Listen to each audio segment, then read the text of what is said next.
Welcome in. Start of a new week on Inside the Game. Nate Wangler alongside Ryan Glinsky. Do you still not have a horn? Woo! Horns All right, back, you got the baby. horn. Nice. All right, where'd you did you insert it after our last show? Because I know you probably Uh, saw that video I put up. John fixed it. He Oh, he said, did. Oh, okay. I All walked right. in this morning and he was like, yeah, I got it fixed for you. So, appreciate you, John, very much. It was a very sad show on Friday where I couldn't have my horn, but yeah, It's we okay. we I got liked it. your persistence, anyways. Yeah, A it's very. paper just slowly. Sorry, we got something else regarding our Salt Athletic giveaway that we'll be talking about. Before we get to the question of the day, that's what we will Okay. we'll be All we'll be right. talking about. All right, a paper slowly slides into the right side of your screen.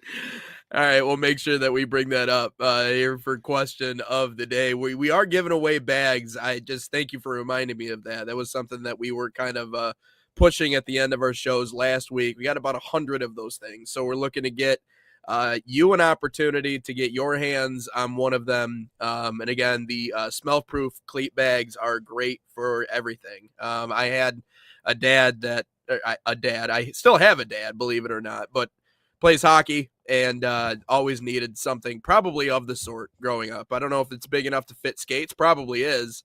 But anything you can put in there, again, save 15% by using promo code NSN15. Again, that's NSN15. Save 15% of those Salt Athletic smell proof cleat bags today. You can also go to saltathletic.com for that as well. But continuing Going back along to here, what it this was. We'll start figure of it a out. new week on Inside the Game. So an opportunity to give some of those away to you guys, but a little bit of a later start to the show today, Ryan. I know that you had a visit to the dentist and maybe a slightly disappointing one. Something you haven't seen in a decade, as you were telling me during that trip to the dentist. But hey, man, I know what that feels like because I've had to bow out of a few episodes once upon a time because of the dentist. But tell you what, the dentist sucks. I used to enjoy that experience when I was younger, but it's not really the case anymore. It's terrible. No, it's yeah, I had to go to the dentist today, and again, that's the first time I've had to go. Like again, all these like doctor's appointments and everything were like scheduled when I was not even a part of a show every morning, so everything is kind of like messed up. So like obviously 6 months ago, but now every doctor's appointment, eye appointment, everything is now tailored towards this show. Now this one was the last one that wasn't. Went to the dentist this morning, and my dentist. The last couple times I've been to the dentist, like it's his office. He hasn't even been there. It's this other guy.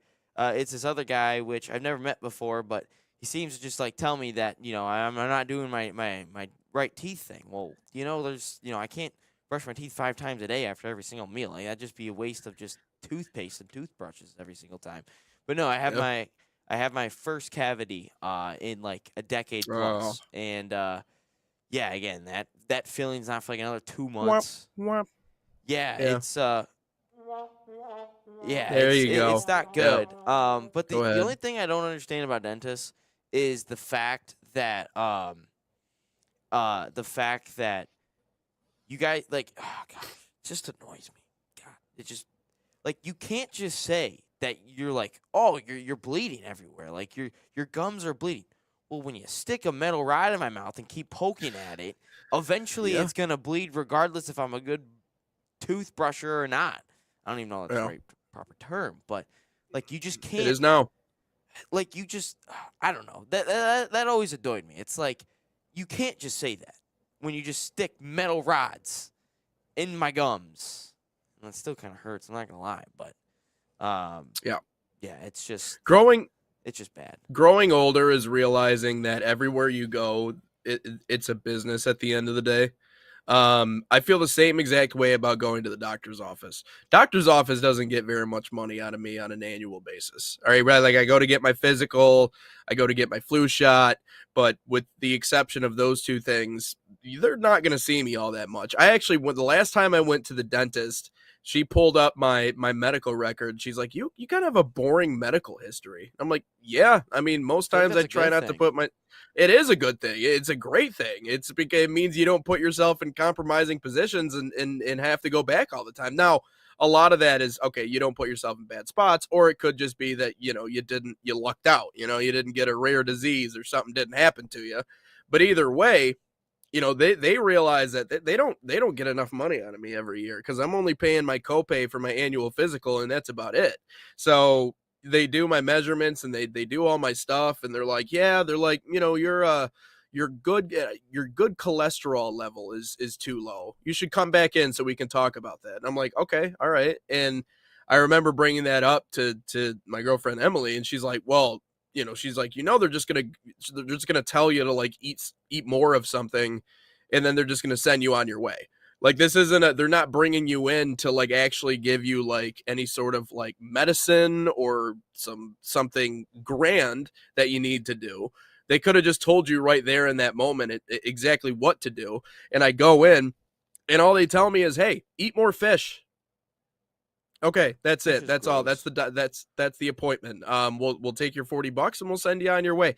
You wanted me to spend $40 just to tell me to eat more fish. Why? Because at the end of the day, they're a business, much like anything else. They have to make their money. And so let's convince the guy to come in and make him feel like there's something seriously wrong with him, only to tell him, hey, you need a little bit more omega, whatever the hell, in your diet. Or unless I don't know, you're gonna keel over. I have no idea. Dentists are the same exact way. It's a business. It's a business because it's like we gotta do the gum exam to see, do you have bad bacteria in your mouth. Like whatever it is. Yeah, all the other little add-ons that they have so that they can get you over that limit that insurance is giving you, so that maybe you can pay out of pocket, so that maybe they can make a little bit more. It's all car companies. It's all the same. It just is what it is. Everywhere's a business. They're just looking to make money. I would say that if you do the bare minimum in terms of, I shouldn't say the bare minimum, but if you just go to the dentist once every 6 months, you get a physical every year. You do, if you haven't, like I have contacts and glasses. If you go to your eye appointment once a year, and or whatever other stuff there is, like I remember I had an ear, nose, and throat doctor when I was a little kid because I had ear infections ENT. Yeah, every 20 minutes. It felt me like. too. Um, if you just go to the bare, it feels like if you just go to the bare minimum and you do all your like appointments that you have to do every year, I think that you will eventually find out that you will live a long, healthy life. Obviously, I'm sure that there could be something down the line where something unexpected comes up, then you get checked out, then maybe you have to do all the extra stuff. But no, I would say if you just do the bare Genetics. minimum, like going to the dentist, going to get your physical. I don't even know the last time I've had a flu shot, if I'm being completely honest. Like I think the last vaccine I had was COVID, and that was Mm. 2021. So I don't think I've ever even had a. I don't. I think the last flu shot I've had was probably the last time I've had a cavity. I think that's the last time I've had a flu shot. Um, but no, I think if everyone just does the bare minimum in terms of that, you guys will be a-okay. Yeah. I forgot to get one this year, and I'm paying the price for it now. But yeah, you're young. You got that immune system kicking, so it's a good place to be. But no, everywhere is a business, and they're all trying to make money in one way or the other. So Oh, that's just there's kind of how it goes. one thing that the doctors won't tell you that will like help cure any cold. There's these things called Z packs. Get them. You take them within 2 days. Your whole cold, like you have Oh a yeah. horrible sinus infection, it goes away in 2 days, Yep. and you'll feel like a Yep. million bucks after 2 days. That's something that they won't tell you. So for the people at home, Yep. get some Z packs.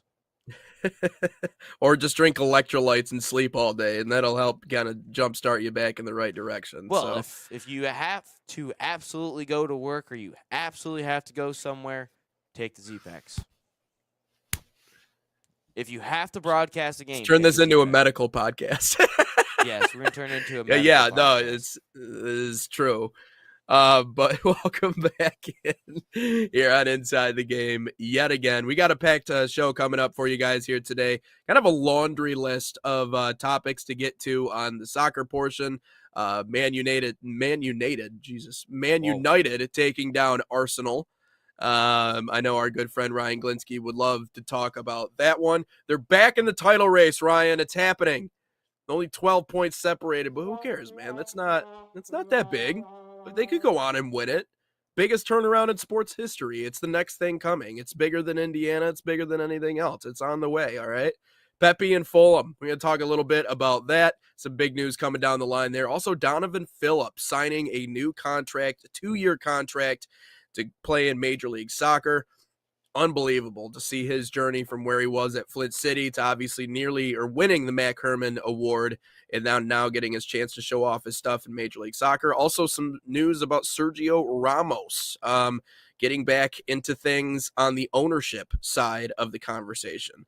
But before we get to any of those talks here today on Inside the Game, we do have some information that we wanted to share with you guys in terms of soccer camps that are coming up this summer. And we're doing a lot of partnerships here on the National Soccer Network, beginning with FC Bayern. Summer soccer camps, proud sponsor of the National Soccer Network, fostering football excellence across North America.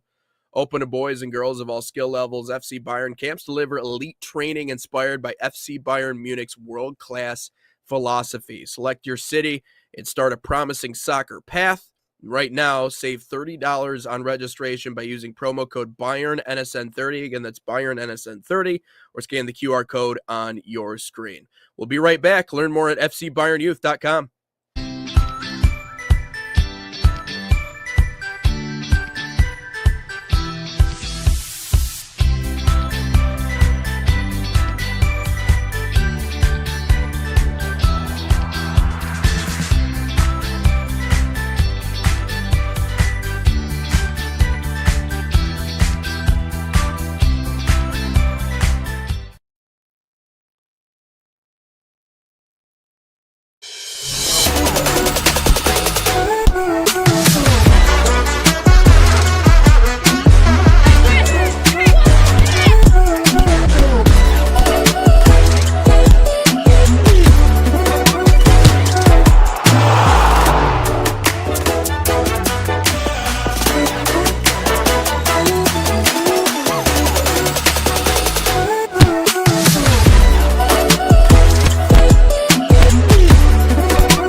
Back live on Inside. Ooh, voice crack coming out of commercial break. Oh boy. Ooh, Nate Wangler inside the game. If I did this show the day after the Michigan basketball game, I would have had a ton of voice cracks. Yeah. How was that, by the way? I was watching the electric, the jersey retirement. Really? electric. I bet it was. I bet it was. The only thing that I would say that was wrong about the whole jersey retirement was the fact that Ward Manuel, it felt like, was trying to make it all about him. Like, he was, again, Oh, of course. First off, Yeah. Ward, you weren't even the AD when Trey Burke was playing. It was Dave Brandon, who I think, or he got kicked out. He got fired, I think, after the Shane Morris thing. But, like, Ward, he was the one that, like, kept trying to get next to the banner while I was trying to go up. I'm like, dude, you should save that for John Beeline or his family, one of the two. But I think his family stayed with Trey. So if that's the case, you put John. Ward's trying to tell Trey where to, like, go, even though the people with the headsets that are there for, like, the in-game experience people, they're the ones that should be the ones explaining it and are trying to explain it. But it just felt like the whole time Ward was trying to make it about himself or have, like, some sort of say in it, mainly because Ward knows that he has done a lot of bad things at the university. I'm telling you, Ward's got photos. He's got photos. He knows something about the university that doesn't want to get put out, so that's why he's still there. I'm telling you, Ward knows something that we don't know.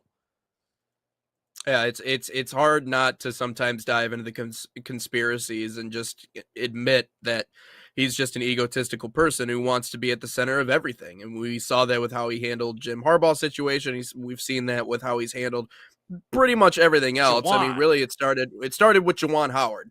You just took the words right out of my mouth. Let me It say started one with other your thing. fraud, and then it carried on to everything else. Let me say one other thing. For the Michigan State people that on Twitter talk about how they've like won the last like 4 games against Michigan in basketball, sure, I'll give you last year, but you can't flex that you beat an 8-win Michigan team, and then their starting point guard couldn't do their homework, so he couldn't play half the games. Like, you can't flex beating an 8-win team. You just can't. Yeah. It's like if someone flexed that they beat the All Lions I'm in the saying is 0-16 year. You just can't if that flex all- if- something like that. If that logic flies, though, then we can't flex 49 and nothing. You know what I mean? I mean, because they were lost. We can't flex any Michigan State win then.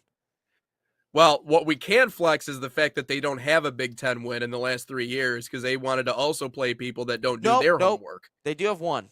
They beat Maryland. They beat Maryland at Ford Field. Oh, okay. They beat Maryland at Ford Field. So they do have one. That one counts?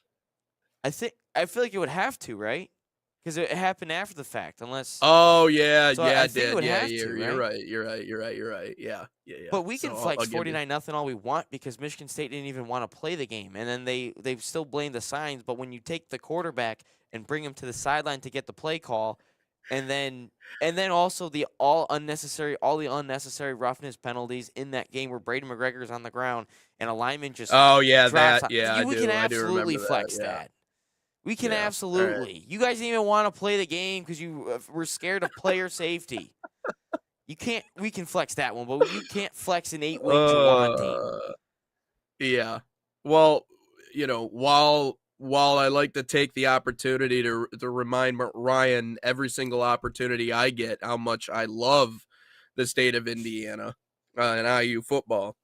More than that, I love having the ability to troll MSU fans and let them know, like, hey, IU got a national championship before you guys did. So, yeah, we got to. Yeah, that's fine too. You got to go back to the 60s, the last time MSU won one in football, I believe it was. You can also flex Indiana by saying to Ohio State fans that Indiana has an undefeated national championship. You could say that. Because the last 2, Ohio State lost one. At least a game. Yeah. And a Big Ten championship, something they don't know anything about since 2020. But let's get into some of our soccer talk here today on hour number 1 of Inside the Game. Again, we got a lot of different topics here today, so we'll just toss it over to Ryan. Ryan, take it away. What's the news? Well, I'm trying to work on this Donovan Phillip thing. It's hard to make a graphic Oh, while okay. you're trying to do a show at the same time. So let's do. Let's talk about Man United. You're the one that I looked at the sheet today and I go, in the title race. What are you talking about? So if you're the one that wanted to talk about it, go ahead, talk about it. Sure, they beat Arsenal yesterday, but all right, if you watch the game and no ball, United's not in the title race. Well, here. This is all I'll say about this. And you mentioned that it's a catchy headline and it caught you and it got you to click on it. ESPN, like anybody else, is not immune to doing that. They're not immune to clickbait. They're not immune to catchy headlines that get you to click on it. But here's what I'll say about all this, right? United's victory moved them into 4th place, right? 12 points behind the faltering league leaders, 8 behind Man City and Aston Villa in 2nd and in 3rd place respectively for those 2 teams, 1 ahead of Chelsea and 2 of Liverpool. But I don't think anybody really necessarily expects them to be in the race, genuinely in the race. But the one thing you can't deny is that they are in the mix with that win over Arsenal. And you had brought up earlier that the way in which they played, the style in which they played, the mode in which they went about winning that game against Aston Villa was not pretty. It was actually everything far from pretty. And they're obviously going through a managerial change, something that, you and I have talked in length about as to who the next is going to be. So is it ridiculous? It is a ridiculous prospect to consider that United were in turmoil less than a month ago following the dismissal of their manager and just 14 months in charge. But the shortcomings of the top 3 have kind of opened the door for anything. My question isn't necessarily is Man United capable of doing this, but if they can keep their form as of late, it doesn't seem like a sure. It seems like there's kind of a log jam at the top of the Premier League. Like who would be your favorite if the season were to end today to go win? Like that's my question. Like, is there a far and away number one right now? It just seems like chaos at the top of the table. Well, if Arsenal decided to lock in, they would 100% be at the top of the table. But this is all I got to say in the whole matter. If Manchester United is in a title race, the Detroit Lions are in the Super Bowl this year. United's not in a title race. And if you actually go back and watch the game yesterday, that's not going to carry over from game to game. It's not. The style of which they did, Arsenal gifted them a goal, and Dorgu and Cunha scored two of the best goals you'll see all year. There's no, and to beat Raya from that range and to place it so well, they're going to win the game. You could also argue Arsenal didn't take it to them. Arsenal didn't play well. No, Arsenal didn't play well. They couldn't connect the pass to save their lives. But the thing is, if you look at the Arsenal and the Man City game, the way that the game has unfolded, it's not sustainable. You can't continue to play that way and expect to be in a title race. And it's not a knock at United. They're better than what the previous years were. They have better players. It's also when you spend billions and billions of pounds, that's right, billions, you should expect to be a little bit better, United. But all I'll say is you're there in the middle of a new manager bump. Michael Carrick, for some reason, in the 5 games he's ever managed for Manchester United over the course of like 5 years, he's like undefeated and has beaten some of the top teams. I don't understand how he does it, but they're in the middle of a new manager bump. I would say it like this. The Detroit Red Wings last year, when they finally got Todd McClellan and they started winning some games after Lalone got fired, that's exactly what United is, and they're in the middle of their new manager bump at the moment. Could they finish top 4? Yes, they could 100% finish top 4. But to say they're in a title race, well, whoever wrote that article, very good job to you, because you got a lot of people, and like my dear friend Nate Wingler, to click on it and to actually think that United is actually in a title race, and to get someone like me to talk about it, because United, as we all know, is not really in a title race. They are just not in a sustainable way to win games like this. And then we'll all know that they'll sack their manager in December of next year or of this year because they didn't get it done, and then they'll get a new manager bump again. It's just how the cycle continues to work since Sir Alex Ferguson left. Yeah, I mean, it is a vicious cycle. I won't say, okay, maybe I'll take back the contender part. Maybe you're right. That's just a catchy headline to get people to click on it. But what you can admit is that it's been a surprise how they've been playing. It's kind of been a little bit of a shock. No, I would figure a it's team not that been was a in disarray surprise. They're not playing that they're winning. well. They're not No, playing well. Like, the way that they're playing is not the way of a contender plays. It is not. Look, I'll say this. If Arsenal goes on to win the league this year, people will I already know what the headlines are going to be. It's going to be, this is the weakest champion of all time, because City's not consistent. Villa's towards the top. Liverpool, who spent 500 million plus, they're horrible. Chelsea, very inconsistent. They just fired their manager when they were in like second place, which again, Chelsea's gonna Chelsea. But this is a year where a team like Manchester United, based on the way that they play, based on how everyone else is playing, this is a year where they could get into the 4th or 3rd place. But there's something to be said about an empty calorie season. Like, if you look at Michigan football this year, empty calorie season. Their best win was Nebraska, maybe Nebraska or Washington, and those two teams weren't very good. I'd say Washington's probably the best win. But you could look at Indiana the year prior. That's an empty calorie season. They didn't beat anybody with a pulse, and they got blown out by every team. Michigan this year, blown out by USC, blown out by Oklahoma, blown out by Ohio State. You could say some of the games were close, but no, it's an empty calorie season.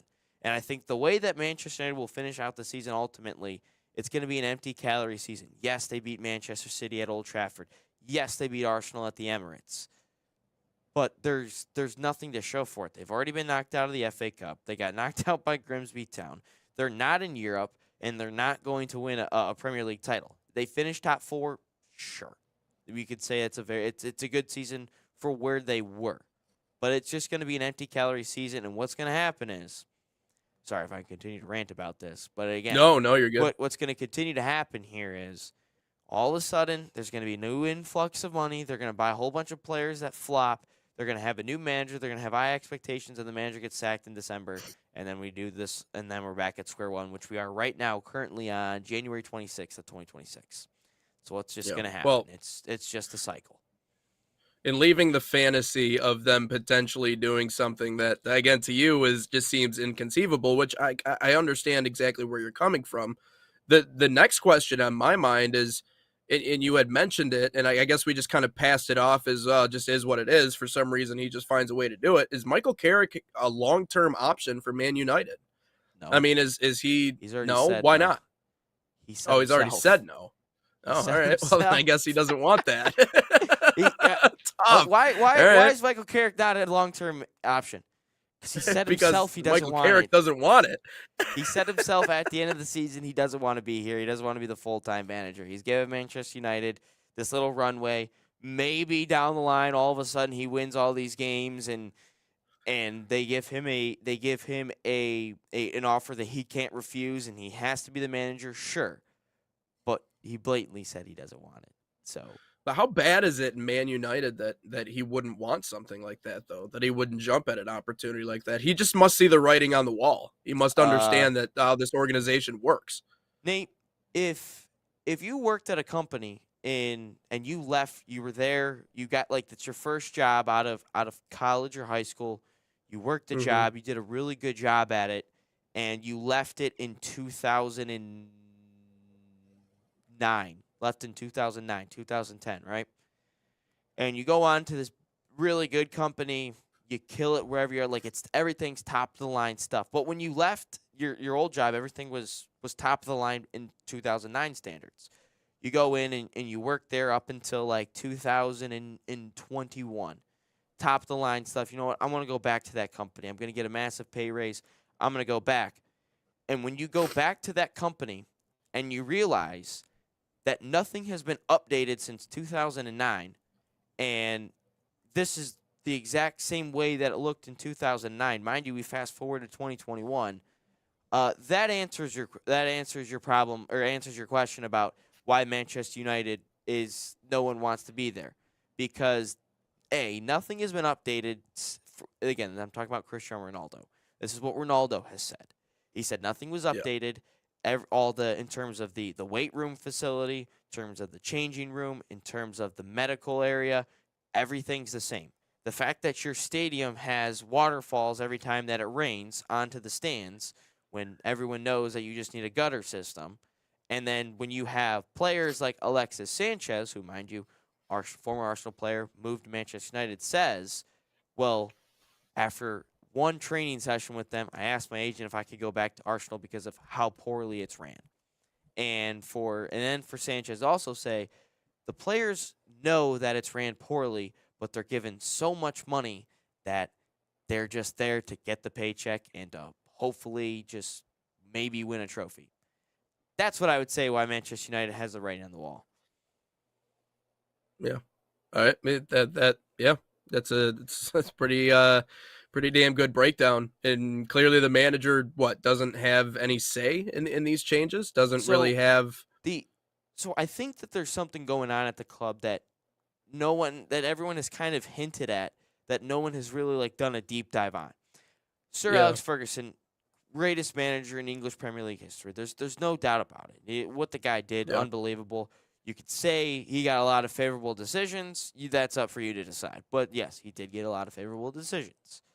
But when I hear Michael Carrick say, before he takes the interim job, I talked to Sir Alex Ferguson before I got there, and you hear some of the GMs, quote unquote, the sporting directors is what the actual term is, but for the GMs, we talked to Sir Alex Ferguson. At what point, off Europe every day, we got to run stuff how we want to run stuff. You can't just keep going back and back to the past and saying, well, is this okay if we do it this way? Is it okay if we do this? They're not even in the game anymore. They're not actually. It's like if the Lions decided to keep asking Barry Sanders about every single trade and every single draft, or this is a better comparison. If for some reason 10 years down the line, Dan Campbell and Brad Holmes, they're not coaching, they're not doing anything, they're just chilling at home, and all of a sudden that the current GM and head coach, continues to ask them questions. At some point, you have got to let the past go and do things on your own. You Yeah. can't just keep asking somebody who did it really well 10, 15 years ago and expect that you're going to get the same results. The game has changed. The game has changed tremendously to what it is now. Yeah. Yeah, Man Yeah. United is just stuck in 2012. That's basically what it all boils down to. Yeah. And they're going to end up losing, continuing to lose a good portion of their supporter base if they just continue to. I mean, this is the definition of ignorance, is just continuing to go back to something that that doesn't work. So I would say they would lose a supporter base, but they all stick around. It's like they do. saying Yeah, once you're you're right. with the team, it's like me saying, well, I'm not going to watch Arsenal because they keep sucking, and they have my entire life, basically. Right. But I still Yeah. watch every single game, Yeah. even during the banter, even during the social experiment of the team that was 2020, 2021. No one can convince me that was not a social experiment for Arsenal fans. That might be the Yeah. worst soccer I've ever seen played, and they still somehow finished mid-table. Makes no sense.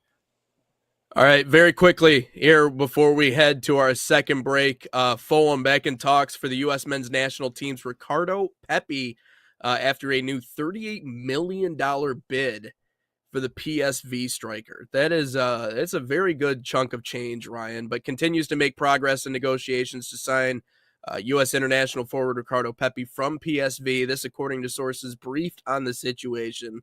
A second bid, the Premier League club did, of $38 million. Well, there's still a gap in valuation. The London-based side is getting closer to PSV's valuation. Talks between the two sides are ongoing. Now, you didn't really see the point of this move. Pepi, by the way, who turned 23 this month, has made 22 PSV appearances a season, 11 goals, 2 assists, 18 goals, and just over 1,100 minutes last season. And obviously for the U.S. men's national team, 13 goals, 34 caps total for the U.S. MNT. And I do still think someone that could be on that roster in 2026. I don't know where he slots in with the group that we already have. But you had kind of made reference before we came into the show today about how you don't think the move really makes a whole lot of sense. What says you about what's going on between PSV and Fulham trying to bring Pepi on and $38 million? It's a dumb move for Pepe's sake. For the clubs, no. But for Pepe's sake, dumb move. Here's why. Pepi, you were hurt. You broke your arm like 2 weeks ago. You're going to be out 2 months. What happens in the summer? 2026 World Cup. Where's it hosted? Your own country. And you going to a new club coming off of an injury. We've seen it time and time again. It never works. Coming off of an injury, going to a new club, unfamiliar faces, unfamiliar surroundings, unfamiliar fans, unfamiliar players, unfamiliar coaches. If you stay at PSV, come back from an injury where you know you've been there a couple years, you know the playing style, you know the standard, you know the club, or you know the environment, you know the atmosphere of the stadium, you understand all the rivalries, you know the ins and outs of what you need to that little gray area that you might not know going into Fulham. You understand everything at PSV. So my solution to you is, Ricardo Pepi, is you stay at PSV and you wait until after the World Cup, make your move then. But going into a World Cup year, coming off of an injury, and going into an unfamiliar place where, again, Fulham, it's a very physical league. A lot of people don't realize, and a lot of players have said it, that it's very fast, very physical. That's the way the Premier League plays. You should stay in the Netherlands, stay with PSV, and come back 100% healthy, and make sure you get your touches in, you get your fitness, you get your confidence up, because once June rolls around, you're ready to go. But for you to go into an unfamiliar spot, coming off an injury, absolutely dumb. You should not do it. Ricardo Pepi, signed, Ryan Glinsky. Thanks for coming to my TED Talk. Yeah, no, it's a letter. If I was writing a letter, that's what I would say.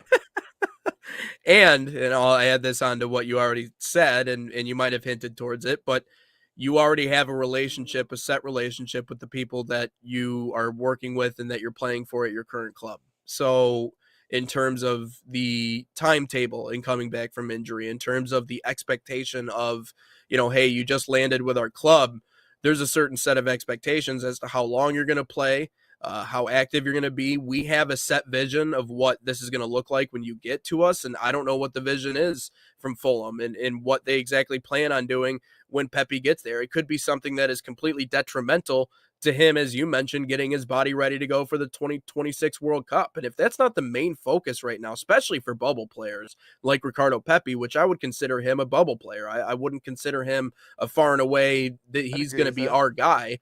I think he's on the bubble. And so everything you need to do right now as a player who's kind of in that mix is to focus on getting your body ready for the 2026 World Cup. That needs to be the focus. And so I think, number one, the relationship that you have with the club, the fact that they understand the situation you're going through, they might be more receptive to what it is that you want to do in terms of getting your body back ready to go.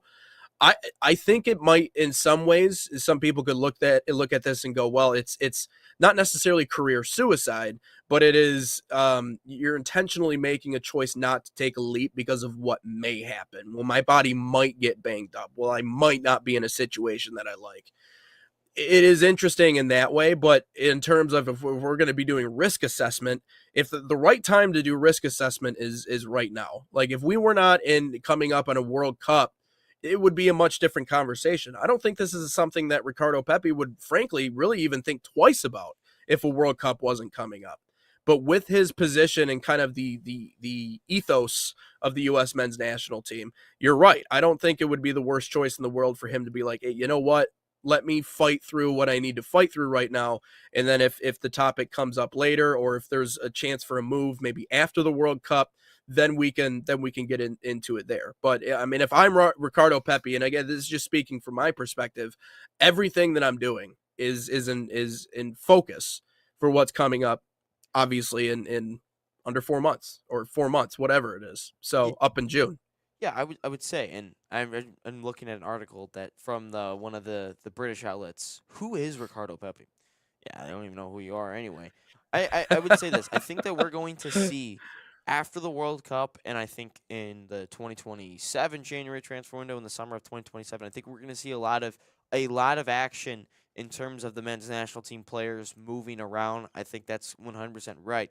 But I think right now, I think if you're any player, this doesn't even just have to be with the USA. This can be for any single team, any international team there is.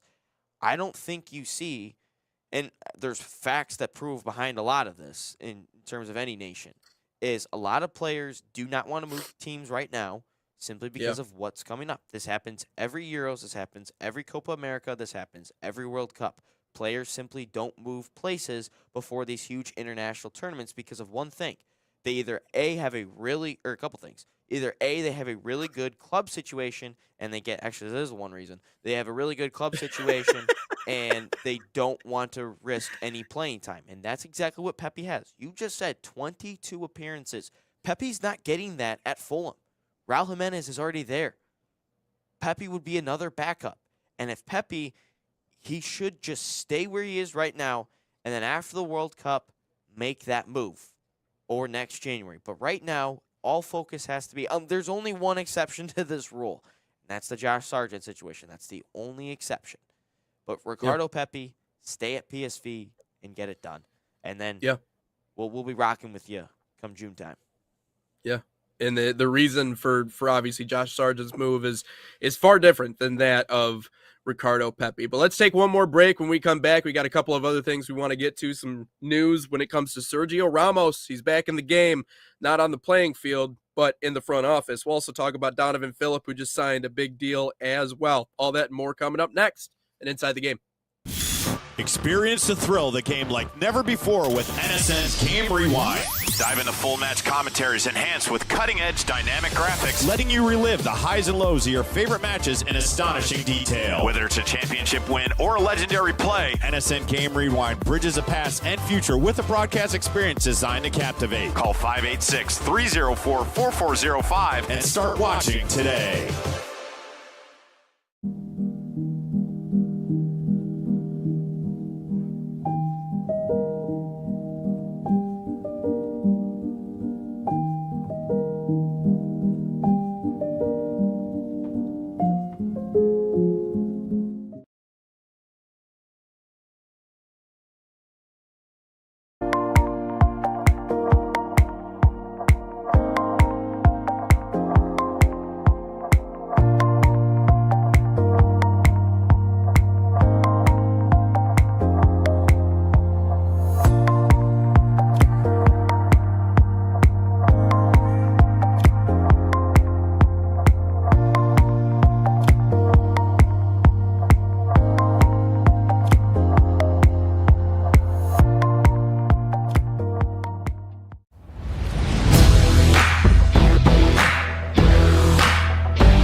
Back live on Inside the Game, Nate Wangler alongside Ryan Glinsky.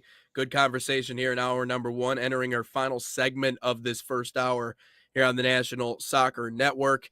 Wanted to touch on this first leading out of break.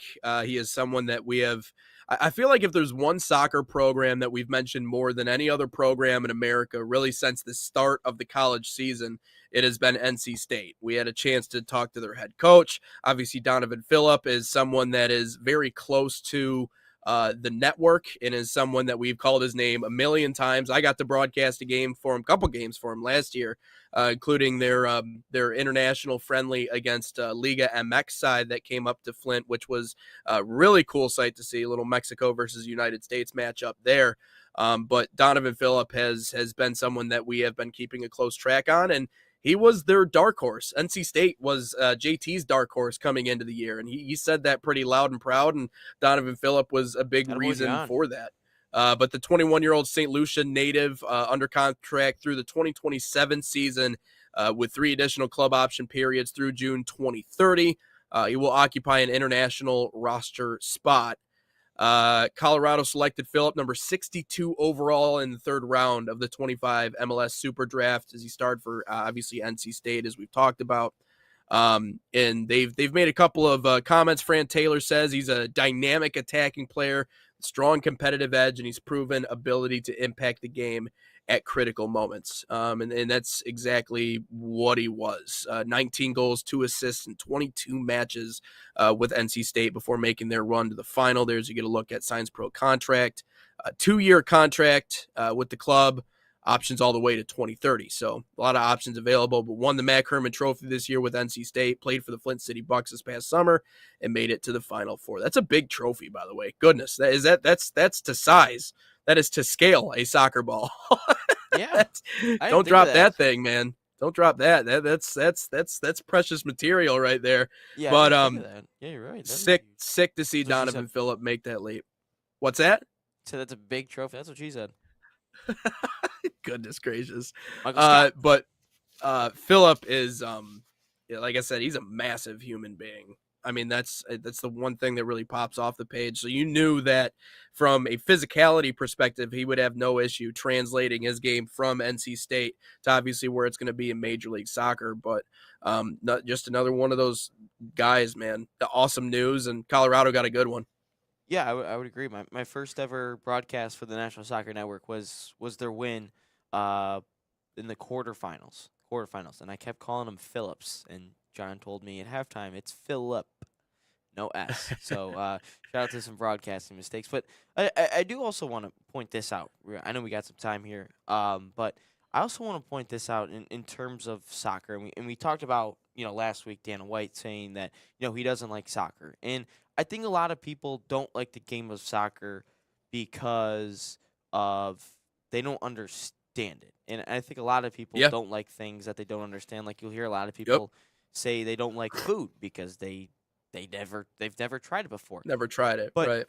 Like if we're looking at Donovan Phillip's pathway and Phillip, his pathway, and we're talking about his path to pro here. I mean, he did it a little bit the traditional way of going from a college to being drafted via the super draft to now on a pro team. And a lot of people probably resonate a lot of it because with Donovan Phillip's path here, because what do all American sports have? A college, they play college, they go pro, they get drafted, some go back to college after getting drafted, and then shout out Charles Badioko and James Nanji, shout out to them. And then they go play pro, and that's it. But a lot of soccer, it's through the academy ranks, and you don't necessarily have to do it, or you don't necessarily have to go to college to become pro. You can go through the academy ranks, you can go play for a pro team right out of high school or college, whatever the age would be.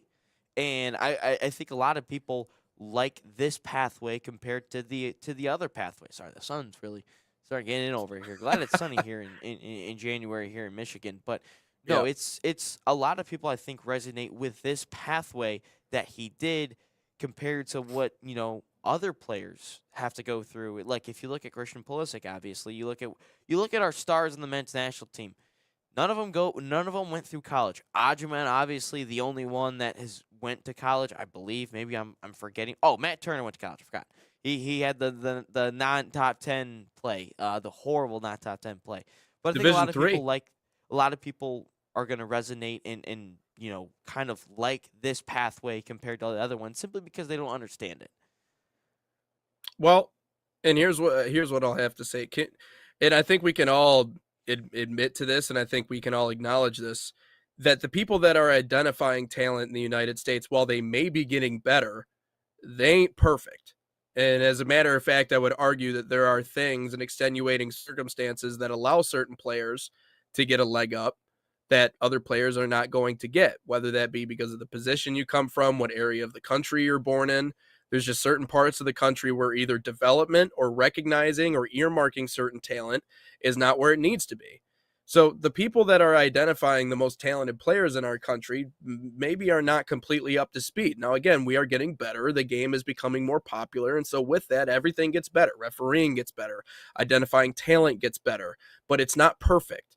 So this idea that we're only going to target players from this certain group, we're only going to go after the academies, we're going to go after the kids in the United Soccer League, we're going to go after the ones that are playing in these specialized groups and these clubs and these leagues, and we're just going to kind of leave the NCAA and high school ball just to its own devices.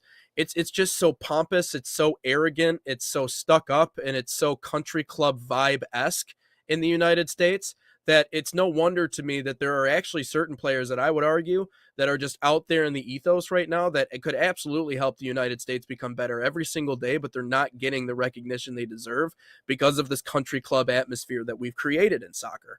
And Donovan Phillip, in my personal opinion, goes against that. He goes against that grain. And in Colorado, we even said that. Like, we have used the expansion of the super draft and more draft pool and more draft capital to go after and to target kids in leagues or in spots that maybe we would not have looked at otherwise. The NCAA being one of those, Donovan Phillip being a prime example of that. And also, I think the other thing that we have to be willing to admit, Ryan, is that maybe the best development years of these kids' lives isn't when they're 10, 11, 12 years old. It's actually when they turn 18 and 19 and 20, when their body is growing and they're hitting the weights and they're figuring out how do I get the most out of myself? How do I impact a game? Right? That is the most important thing. Any college athlete, if you want to go play, find how you impact a game. You don't have to do everything. Find the one thing that you do better than anybody else and become the best damn person at that one job. Now, Donovan Phillip is versatile. He can do everything. But for us to be like, once they get to college, we've already seen what their development is. They can't turn into anything else. That's hogwash. That's hogwash. And I know that scouts and talent developers and people who run these clubs they're gonna be the first one to tell you, well, I can tell. Well, right away I can tell. I can just tell at 9 years old that they're gonna be. No, you can't. No, you can't. Just stop it. Stop it with that. Stop. Yeah, stop tricking these parents into spending thousands upon thousands of dollars because, I mean, I get it. It's a business, right? You want to make your money. No, he's not. Just because he wears the uniform doesn't mean he is him. So it is that's the thing that always, I think, to me, if there's one thing that pops off the page the most about this, it's that, yeah, he did take an unconventional route, but I think it serves as a reminder that there are more players like him out there. Donovan Phillip is not the only one in this list. There are other players that are just like him that, again, are just fighting for that chance, fighting for that opportunity in a league that, or in a pathway that is otherwise, again, disrespected because we want to be like Europe. What is it with me and the accents today? We want to be like them, but so bad that we're not even willing to kind of investigate those things. But yeah, I mean, I think of Patrick Agyemang. I mean, he was Division III. You talked about Matt Turner. I think Matt Turner was I think he started off at D3, if I'm not mistaken. D3 because Agyemang, I thought he went. I don't remember. Well, I thought Agyemang was D3 and then he transferred. I thought he'd maybe transferred up. I have no idea. Yeah, exactly. Well, So I always love seeing the small school kids do well. The Indiana Wesleyan, who's in the NAIA, they play Cornerstone every year. They actually just had a guy promoted from the G League to play for the Spurs. So it's wild to think an NAIA team has a guy in the NBA. But That's the Eastern reality. Connecticut State University. That just sounds like not a real college. Uh, That sounds like the week 1 matchup for Ohio State next year. Actually, I think can't. that's who they're playing. It doesn't say what division. For soccer. Oh no, it'd be Eastern Division Connecticut. 3, and then kicked it out to University of Rhode Island, Division 1. Little Rhodey. Matt Turner College. It's gonna be something weird. Oh, Fairfield University. Okay. Where that sounds normal. Not Eastern Connecticut. There was a game. Dude, there's some universities with weird names. But anyways, go ahead. I I'm gonna do a broadcasted separate Google search here. I broadcasted a men's basketball game last year for Central Michigan, for the radio, and I'm looking at the schedule because obviously before the season everyone kind of picks like their games that they're doing, they get scheduled for. And I'm sitting there and I get the men's game and I'm like, Central State. And I looked there, I was like, is this even a real college? Like, is this even a real school? Central State? But no, it's a real school. I think it was a D2 or something. But I'm sitting there and I'm like, so I can't even call like, you know how like, you know, you might see like, you know, every team kind of has a nickname of some sorts. Like for Central Michigan, you'd be like, oh, it's 30-10 CMU, 30-10 Central. Like you hear that. But I'm sitting there, I'm like, what do I even say for like, because their mascot was weird. I think it was a really hard to pronounce thing. So like I had to say, hey, that's a bucket for Central State. Like that just sounds weird. Like it, you know, sometimes you just get those weird ones. But yeah, no, Eastern Connecticut State just sounds weird. I was doing a hockey game recently, and one of the teams in the ACHA D2 ranks in the women's game is I don't even know if I'm pronouncing this correctly. Assinibone. It's in Canada. It's not in the United States, but it starts off ASS. Those are the first 3 letters of this university. So I'm almost curious when they like have like the score bug up with like the abbreviation. Is it just ASS? Is that what they go by? Ass. But anyways, moving on back to our original point. But it is it's just cool to see those guys climb the ranks. But like you said, Ryan, the talent is not restricted to one area or another. Yeah, you're 100% right. I thought we were going to the Sergio Ramos thing real quick because I do. Oh, we are, yeah. Because I do have go a ahead. list of Okay. Of current players that actually own a club or have a stake in club. Have a stake in a club now. So introduce her real quick. So that's the next thing that we wanted to get to. Sergio Ramos, getting back into the mix now, wanting to be an owner, which is something that I know we were focusing on, looking to purchase Sevilla after playing for them, so returning, and now wants to buy the organization and put up a fairly large bid in order to do so. And it seems like something that is bound to happen. But you go ahead, get into your list. Yeah, he sent a 450 million euro bid to become the owner, and yes, he did play for the club. But here's just a couple of players that own stakes in clubs all across the world. Cristiano Ronaldo owns a stake in Al Nassr. Kylian Mbappe with a team that I can't pronounce. Beckham, obviously, Inter Miami. That's not an active player. Now, this one's weird to me. I have to do some research during the commercial break. But Luka Modric in Swansea City. I don't understand this at all. Luka is Croatian. Swansea's in Wales. Yeah, Luka Modric played for Tottenham in the Premier League, but he just played Tottenham, Real Madrid now. I think AC Milan now.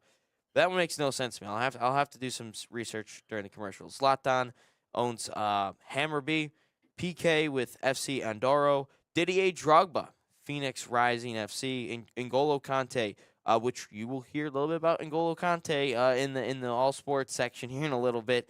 Paulo Maldini, Miami FC, and then my GOAT, Thierry Henry, Como FC. So a lot of players, own stakes. And I haven't really done my research, but maybe you know the answer. Do any current American athletes, doesn't have to be soccer related, do they own stakes in any of the NBA, NHL, MLB, NFL teams? Like I know JJ Watt owns stake in Burnley FC, but in Espanyol and RS Espanyol, but do any other athletes own stake in other club teams? Yes. So Patrick Mahomes Oh, has a pretty wide-ranging portfolio. he's got the Royals, Has doesn't he? Royals, Sporting Kansas City, Kansas City Current, which is the NWSL team. And I don't know if you want to consider racing in this, but Alpine F1. Yeah, for sure. I love F1. That's good. LeBron James, which is wow. So the Boston Red Sox, which I did not know What? about that. I thought he hated Boston. I mean, maybe it was a good business opportunity. I'm sure that there's. I thought that he hated Boston based on the fans and how. Oh, racist I'm they sure were. he does. I'm sure he does, and they absolutely are. But I mean, just from a business opportunity perspective, maybe it was a good choice. But the Pittsburgh Penguins, Liverpool FC, RFK Racing. So, yeah, he has. So, yeah, I mean, there's, and then they go into former athletes, but I think it's a lot of like the top end, like really high earning like superstars that we're seeing. Kevin Durant, another example of that. Aaron Rodgers, his stake in the Bucks. Who's Aaron KD Rodgers? Who? Kevin Durant, Philadelphia Union, and New Jersey and New York Gotham FC, NWSL. Okay. So a lot of them have stake in the NWSL. So maybe we can do this as a discussion for another day. We should discuss like why a lot of Americans, it's not even just the athletes. We think of Michael B. Jordan with Bournemouth. Why do so many Americans have so much stake in European soccer clubs, or just not even the European soccer clubs, but as you mentioned, there's MLS and NWSL teams. Why do they have so much stake in soccer clubs? Maybe we'll save that for another day. I think discussion. Yeah. I think a part of it is diversifying your portfolio and investing your money in places that aren't the United States, and obviously the valuation of that money is far different in different countries, and obviously, you don't want to keep all your millions all in one place here in the U.S. because I'm sure that it doesn't grow your money and it also puts it at risk at the same time.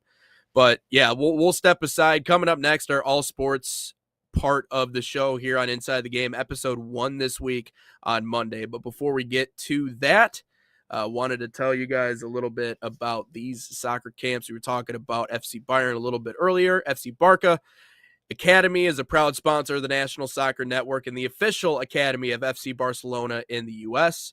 Designed for boys and girls ages 6 to 18, Barca Academy follows and replicates the FC Barcelona game model, the same philosophy used by Barca's professional coaching staff. Right now, you can save $30 on registration by using promo code FCB30.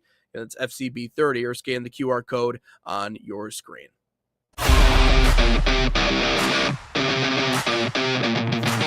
In Barca camp, I see my son grown on and off of the field.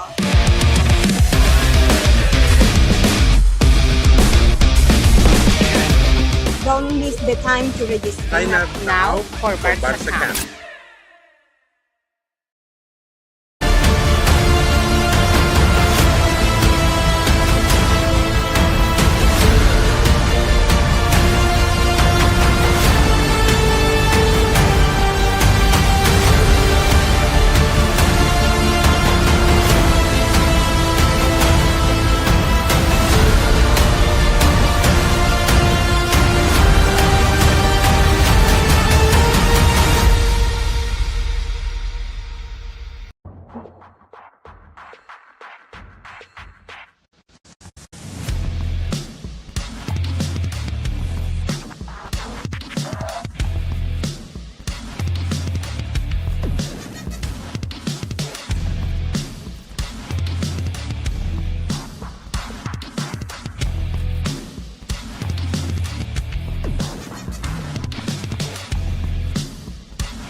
In Barca camp, I see my son grown on and off of the field.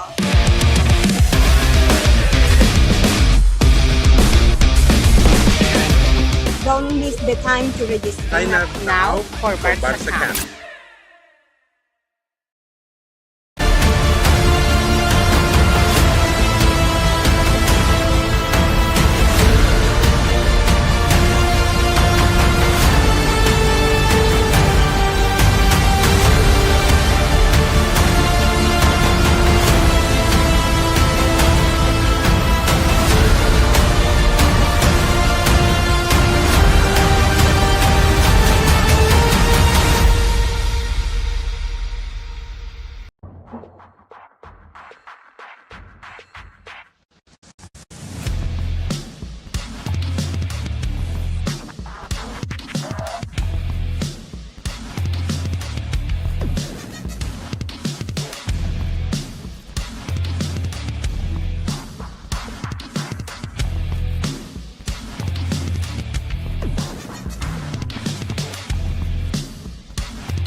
Back live and Inside the Game, Nate Wangler alongside Ryan Glinsky. As we get into our all sports content here today, wanted to tell you guys, by the way, give us a follow on National Soccer Network, wherever you find us on social media. Live weekdays, 9 to 11 a.m., generally speaking. A little bit of a later start here today. But getting into our all sports talk, Ryan, you shot something over to me yesterday that you were really adamant. Hold on. Oh. Quick bone to pick. I just sent you a text. I'm scrolling through Twitter here during the commercial break, and this guy named Brad Townsend. He's a Dallas Morning News sports enterprise reporter who also covers the Mavs and the NBA. This guy tweets in downtown Dallas, "You know the streets are bad when you got to get a hotel in your own city." I'm looking at this, and it doesn't look like there's more than 2 inches on the ground. What do you need a hotel for in Dallas when there's 2 inches of snow on the ground? I'm not saying my car can get through the snow in harsh conditions, but you know what? Yep. You know what, Brad? I get through it every single day. I drive my Chevy Trax around, and it still gets through every single day. It's blizzards half the time. I drove. It takes me 20 minutes to get to the studio, I would say. And to interview Jasmine Ike, it probably took me like 40 minutes to get here. And you know what? I got here, did the interview, went home, no issues. I didn't need a hotel. I didn't need a hotel to do all this. But I don't understand what the South's issue is with 2 inches of snow. Sorry. I just need to put that out there because they just ticked me off. You know, I used to think the same exact thing. And to be honest with you, I know there's still babies when it comes to snow and ice. Yeah, I was in San Diego in December, man. I mean, it was 59 degrees, 61 degrees outside, and people are bundled 60. Up in coats. Dude, I would be outside in shorts and probably not a shirt right now if that was the case. I would be smiling from ear to ear. But that's just the reality of when you grow up in a warm environment. But here's the part that this is probably why he's at the hotel, right? The snow is one thing, the ice is one thing, but I remember being in Laredo for a job opportunity in Laredo, Texas. Now that's I think the second southernmost city in the state of Texas. Brownsville is the only one that's further south, but I mean, I could literally pick up a rock, throw it across the river, and hit a building in Mexico. If that gives you any sort of understanding as to where we were, that was it, right? And so I was so tempted to do it too. I'm like, what if I could break a window in Mexico? You know, that'd be awesome. An international crime. That'd have to be, right? Probably. I mean, I don't know. It has to be an international crime. So I wouldn't do that. I wouldn't advise everyone at home, don't do that. He committed international vandalism. But no, I didn't end up doing that. But I asked him a question because you remember, I think it was back in 2021 when they got their big freeze, actually pipes freezing, the whole thing, people's houses were falling to pieces. And it's because the infrastructure in Texas is not meant to support it when it has snow and ice. The way that they wire their places, the fiber that they use, all of it, down to a T, it is not built for snow and ice. So if they get snow and ice, that's when it's they start to freak out because it's a very real possibility, Nate, that there could be 2 inches infrastructural damage. It's not about the snow. It's about the ice. I'm talking about him driving his car. It does not look bad at all. It is 2 inch. It might not even be 2 inches of snow for all I know. But you're telling me you have to buy a hotel room because it snowed 2 inches in Texas, which, if we're being honest, it's going to melt in 24 hours anyway. You're telling me you can't drive. It might have a layer of ice, man. You know, you never know. I'm less concerned about snowfall than I am about ice cover. That's all I'm saying. It looks like it's just snow. The South is soft. Let's get into Indiana, Leicester City real quick. Go ahead, kick it off. So I come across this list yesterday, and everybody knows my whole vendetta against Indiana football and all this and all that. Everyone thinks I'm a hater against Indiana football. Sorry, when you have 47 players that are older than me playing college football, you're gonna get some things back from me. But I saw this list on Twitter yesterday said best all-time turnaround in sports. Indiana football is number 1. 2025 Indiana football. Number 2 is 2015-2016 Leicester. I'm sorry, but when you have going into a season a team that is favored to get relegated, also for all the people at home, Arsenal finished second that year and we could have won the title, probably should have won the title. Leicester won. So don't say that there's some personal bias in this because my team ultimately lost to the team that I'm saying is the best turnaround in all of sports. But when you should have been relegated the year before and you had the great escape that just got out of the relegation zone the year prior, and then you go ahead and sack that manager that ultimately got you out of it, and then you bring in a manager that isn't even from the country, has never coached in the country, and you bring him in, Claudio Ranieri from Italy. Never's coached in Italy, or never coached in England, and he's expected to be the first manager sacked during the season. And your odds to win the championship are 5,000 to 1. And you win the title. You beat never beat Arsenal. You beat the Man Cities. You beat the Man Uniteds. And you set records while you're doing it, a.k.a. it's heaven. It's 11 for Jamie Vardy. And all of a sudden, we're going to say 2025 Indiana, the team that made the college football playoff the year before, was a top 10 team to start the year and had expectations of making the college football playoff, expectations to potentially contend for a national championship. Yet, that's the biggest turnaround in all of sports? Leicester City is the biggest turnaround in all of sports. I don't care what anyone says, and I also don't understand this little media protection of the Indiana football program and Curt Cignetti. Like, let's start saying it how it is with this football program. Good football team, but it's not the best turnaround in sports because Leicester's better. From a team, if I'm looking at this, yes, we could say Indiana losing this program did this and this. But if we're talking about the teams going into the seasons that they won championships in, 5,000 to 1 odds compared to a team that's expected to make the college football playoff and eventually win and contend for a national championship, there's levels to this. It's not the same. Leicester will always, unless there's something that somehow breaks Leicester, then that'll be the greatest story. But there is nothing in sports, maybe the miracle on ice, but there is nothing, actually not even a turnaround. That's just an upset. There's nothing bigger in sport that will beat the biggest turnaround than what Leicester did in 2015, 2016. You can't tell me otherwise. Oh, and by the way, Indiana, Leicester had stars on their team. Riyad Mahrez, Jamie Vardy, N'Golo Kante, Ben Chilwell, Kasper Schmeichel.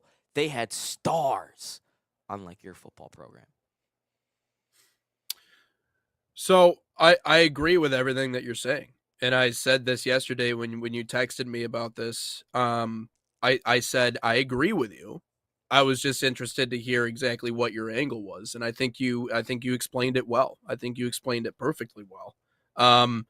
That one team was in a state of turmoil. And just you just had the longest odds, the longest long shot odds in what you described. There was absolutely no way that anybody thought that they would even have a chance. And having to fight over a much longer season and a much longer stretch and a much more daunting amount of time to be able to even put themselves in that spot, let alone have a chance to go on and win it. I think you're completely justified in what you're saying, and I'll actually take this over to the Indiana side because you spent a lot of that time talking about Leicester City, but for Indiana, it is cool to see the turnaround. It is awesome to see a school like Indiana win a national championship again because they have been the doormat of college football for the entirety of their existence.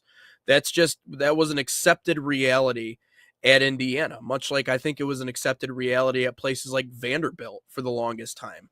We're just going to get we're going to get rolled by everybody. We're going to get rolled by everybody in the SEC. For Indiana, we're going to be Michigan's punching bag and Ohio State's punching bag for the entirety of their school's existence. Really until, I don't know, last year, this year. That is literally the list outside, unless you want to give Tom Allen a nod and be like, well, he brought Indiana back, but he didn't. But it is an awesome turnaround, and it is most certainly, if it's not number one, it is number two. And I don't think that there's any way that you can deny that. From an American sports perspective, I think it is probably the best turnaround. I think we can put other teams up there. I think the Tigers getting to the World Series after being the worst team in baseball, I think that's a massive turnaround. There have been, you're right. But there have been examples. But I think it's the greatest American example. I don't think it's the best example in the world, and here's why. The old model of college football, right, where programs had to build their teams homegrown. There was no way of going out and purchasing a brand new roster. Oh, there was no $4 way million on a of quarterback that's 18. Yeah, there's no way you get a new head coach and everybody from his previous job just follows him there and they're immediately available to play. The old way in college football, rebuilds did not take 1 year. That was not a thing once upon a time. Jim Harbaugh would go to a place or a program and they would suck for a year and then they would turn around and be great, but it would be a slow build to he had a good first year at Michigan. He did, but to rebuild a program took so much more in the way of not just scouting and recruiting, but also in developing. And what we saw at Indiana was, make no mistake about it, as much as we want to call this team a Cinderella, they took advantage of the system just as much as any of the other big schools in this equation. Curt Cignetti came in and literally went out and found players that have 4, 5, 6 years of experience in college football, whether they were on the field or not. They've been in the conversation. They're much older, and he spent the money and he leaned on the donors to help him spend the money to bring all of these kids in to essentially create a brand new team. And I always laugh when I go back to that clip of him saying, to the reporter, that a little bit more about Alabama's history and their resume than these kids do. Well, the truth is I don't even think the kids know about Indiana's resume or history. I don't think they know anything. They came in because they wanted to make money, play football, play under Cignetti, and win a championship. But that is not the same type of rebuild as what it used to have to be. Indiana has had a big alumni base for forever. They've had a big donor base for forever. So it's only impressive, as impressive as it is, as long as you understand the framework and the context in why it is impressive. It's Indiana. Now, no one expected this of Indiana, but if this was 10 years ago and you didn't have the ability to go out and drop millions upon millions of dollars on players, then maybe I would have said it would probably be the most inconceivable turnaround in sports history, but not with the way that it is aligned in the way that it's formatted now, because they took advantage of the system just as much as anybody else takes advantage of the system, and no shame against them. Congratulations. I'm happy. This has been the most wild, crazy college football season ever of all time.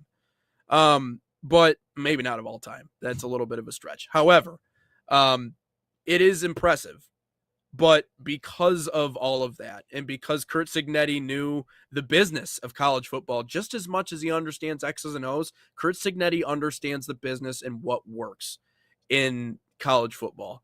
And that's the part that I think makes him most similar to Saban. Of all of his guys that he's produced, Cignetti reminds me the most of Nick Saban, because I guarantee you, once upon a time, Saban also understood the business model of how to, when it comes to money and how to move money and how to get players to understand, like, hey, you're going to get the most out of this experience more than any other team in the SEC, just as much as Saban understands that side of the business. More than Kirby? Cignetti. Oh, well, okay. I'll say second best. Yeah, Kirby, obviously, with his national championships. I was thinking about disciples here, but Cignetti, I think, is certainly, if he's not the best, he's the second best. But that's what, in my mind, makes it more conceivable that something like that could happen. But again, it's still goddamn Indiana. You still have to convince kids to come to Indiana over Penn State, Michigan, Ohio State. So it's still crazy. But is it the best of all time? Is it the biggest of all time? No, I would agree that you are correct. It's not. I was getting scared there for a moment. I really thought you were going to say Indiana was the biggest turnaround in terms of over. So by the way, I did a little bit of odds of who could win the national championship in 2025, 2026 going into the season. Indiana was third in order to win the national championship. So again, I can't say that you could say if this was a 2-year turnaround thing, sure, you could say Indiana is the biggest, but I'm talking just 1 year, and I'm looking at the table. Leicester went from 14th to first place, and they went back down to 12th, and then they just continued to suck. Which again, they greatest high, then go biggest low. But they had a 40-point difference, 41 points in 2015 to 81 in 2016. It's just unbelievable what they did, and ultimately they had 1 year of success, and then even some of their players that eventually went on to do other things. N'Golo Kante, World Cup winner, and Champions League winner. Riyad Mahrez, Champions League winner, Premier League winner as well. And then Jamie Vardy, who, again, if you want to talk about I feel like if Jamie Vardy would be a very good Texan, not saying football team, but like from the state of Texas. Like I'm talking Jamie Vardy would be really good for the state of Texas based on the way he acts and the way he portrays himself. But no, I think it 100% has to be Leicester. And the crazy thing is most fans would probably take that league title and be relegated for the rest of the time, but have that one league title. Now the question though is for Indiana, is this sustainable? Can they do it again and again and again? And I'm sure once we get closer to college football, we will talk about that. Yeah. And I'm sure Curt Cignetti is perfectly capable of doing that. But I think there are definitely other organizations and teams that have been sputtering and then all of a sudden found some sort of magic. Question here, because then I think this could really decide if you're a true Indiana Slappy or not. I'm a new Indiana Slappy. You're a very big Indiana Slappy. Somehow, some way, Lions win a Super Bowl. Would you say the biggest turnaround is the Lions or Indiana? See, the hard thing is like, are we going off of like history, or are we going off of like from 1 year to the next? Because if the Lions were into the mix to win a Super Bowl next year, no, I wouldn't say that's even close to being the biggest turnaround in history. But it's the losingest. Year to year. It's like one of the losingest franchises of all time, and it's done in the same way that it's always been done in terms of the NFL. We don't have this NIL. We don't have this transfer portal to get everything done. It's still done the same way. And if you look at it, if the Lions were to go win the Super Bowl next year, a lot of these players, a lot of the staff, the way everything's been built up has been the traditional way, building through the draft, signing a couple free agents, and you have coaches and you hire good coordinators and all that stuff, promote from within.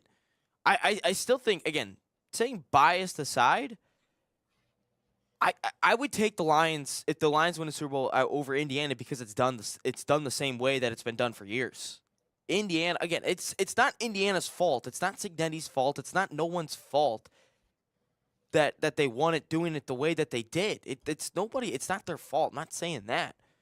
But the NIL, the transfer portal, it adds so much more. And for these players, look at Miami, Carson Beck for 6 years he's been there. And look at all the guys for Indiana, all these Miami players that have been there. It's not their fault. But I'm saying the Lions would have done it the traditional way compared to what the Hoosiers did. And I would say the Lions would have to be a bigger turnaround simply because of that. I would hesitate in saying that simply because Indiana in 2023 was 3-9 overall and 1-8 in Big Ten play. And they went from that to being a playoff team to then winning the national championship the year after that. Whereas the Lions have had years and years of success, at least over the last 3-4 years.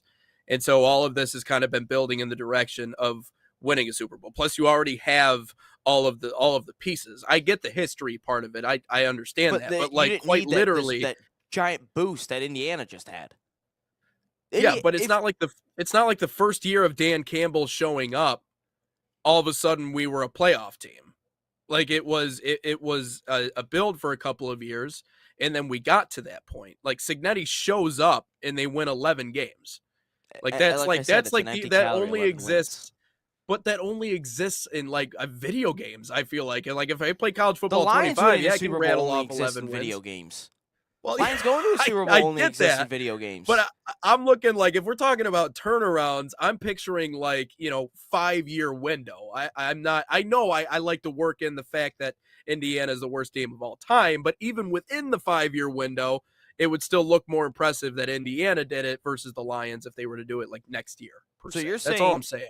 So you're saying the Lion, in order for the Lions to eclipse Indiana of winning a Super in terms of turnaround, Lions had to win a Super Bowl the second year that Campbell got there, because you also got to realize, like, you can't just get a whole bunch of transfer portal guys and just bribe people with all the money, all the best players. You can't get it. tamper. No, I believe it. But at the same time, as much as I say that about Indiana, like Penn State still has the capability of doing that. Michigan, Ohio State, all these schools still have very much the ability and the availability to be able to do exactly what Indiana did. So I'm not saying that it makes it less impressive than what it would have been. All I was trying to do was paint a picture of if it had been during this era of college football, it would have looked a lot more impressive than if it was, again, when it is now in 25 and 26. But I still think it's the second best of all time. So we're going to have a challenge one of these days, and it's going to be to say something bad about Indiana football. I don't think you can do it. I have. I just did. I told them they were the second best turnaround ever, not the first. That's not really saying that's not a bad thing, though. It is a bad thing, all right? It's not the best, all right? I when told them Indiana they're second loses, best. when Indiana loses some games this year, I want to know if I want to know what your thoughts are. You have it. I want you to say. So I want you to say a positive thing. I Yeah, said they were a good I want football you team to time be and a time ra- again. Do you have any All right, Indiana okay. like gear? That I don't. Because I've seen need to get Purdue, some. which if the Indiana fan base knew that, they'd be pretty ticked. Goodwill fine, man. Okay, sorry, like it's getting tough out here economically speaking. We gotta, and it looks good. I look good in black. I've been told a couple of times. So I just, that's just my go-to. But anyways, no, you're probably right. Okay, I probably need to not. I'll just give that one to Emily because she takes half of my stuff anyways. But it's that's something you have to look forward to here at some point. But let's take a quick break and bring it back. We'll talk a little bit about AFC and NFC championship games, and what's going on at the Super Bowl. Maybe what else is going on around the Super Bowl as well. We got Green Day, and Bad Bunny is on top of that. But before we go to break, Man City Soccer Camps are a proud sponsor of the National Soccer Network, bringing world-class training inspired by Manchester City's global football philosophy to players across the United States. Open to boys and girls of all skill levels, 3 camps focus on technical development, decision-making, and playing the game the City way. Right now, you can save $30 on registration using promo code MCNSN30, MCNSN30, or scan the QR code on your screen. Find a camp near you, usacamps.mancity.com.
What's up? Welcome back in on Inside the Game. First episode here this week, and a perfect day to have it. After what happened yesterday, getting into our all sports content today, AFC and NFC championships have been decided. The Seahawks and the Pats, we're throwing it back to 2015, just over a decade since the last time those two played. And obviously, yeah, everything that happened, it feels like poetic justice a little bit, having these two organizations back in the Super Bowl. Obviously, no Bill, no Tom. He'll be on the broadcast. Don't you worry about that, which I love. I think he's getting more and more comfortable on air. And I think it's kind of been cool to watch, and he's one of my favorites, at least on the broadcast now. It was just tough for him. You could tell early that his brain was so football oriented that the way he would talk on the broadcast, it would confuse people. They're like, Tom, you got to tone it back a little bit. Like, people don't really understand the language. You gotta dumb it down. I think he talks just a too tone, much. but I think he's great. But that's what TV's for. It's an analyst driven platform. I Like think on he radio, talks it's way too different. much. But Let KB Yeah. cook. Tony Romo talks way too much. Let KB cook. yeah, you think Let so? Nance cook. If we're being honest, Olsen's the best. I feel bad for Greg Olsen. He should have been. He's good. He's very He good. should have been in time. He was in Tom Brady's spot. I shouldn't say should have been. He was in Tom Brady's spot, and obviously, you get Tom Brady that pushes Greg Olsen out. But Greg Olsen should be in that spot. He's a way better analyst than Tom Brady. Than the greatest player of all time? How could you say that? How could you say that? He's also an How, owner of a how team. dare you speak out against Tom Brady? He's also a an owner Michigan of a man. team. He's fine. But anyways, getting into this conversation. So the Pats and the Seahawks back in it. You were talking about it earlier. It's weird to see these teams meet up after a decade. But what were your biggest takeaways from those two matchups yesterday? That I was 100% right on all of them. Yeah, I said the Broncos and Patriots would each score one touchdown, and it'd be field goals. I ultimately said 16-13, 19-16, something like that. 10-7. Pats win, ultimately. Mind you, Drake May has done nothing. Just put his name on the group project and done nothing. Still got an A. Then I said the Seahawks would win. Also, can we just kick the Patriots out of the Super Bowl and put the Rams and the Seahawks for the Super Bowl again? Like, the Patriots just don't. I can't believe the Patriots are in the Super Bowl at this point. I don't think they're going to win it. I want to say that it's going to be BTA, but it's not. I think it's going to be the Seahawks. They're going to win by 2 touchdowns. But, again, I want to say it's BTA, but I'm looking at the Miami-Indiana game. I thought Indiana would kill. Everyone said Indiana would kill Miami. I didn't think so. I thought Miami would hang in there. Ultimately, they did. Came down to the final drive. I still think the Seahawks win. But my biggest takeaway from all this is the year of coaching in all of football that's going to ruin a lot of coaching in the future. Hear me out. Indiana, Seahawks. Seahawks win the Super Bowl.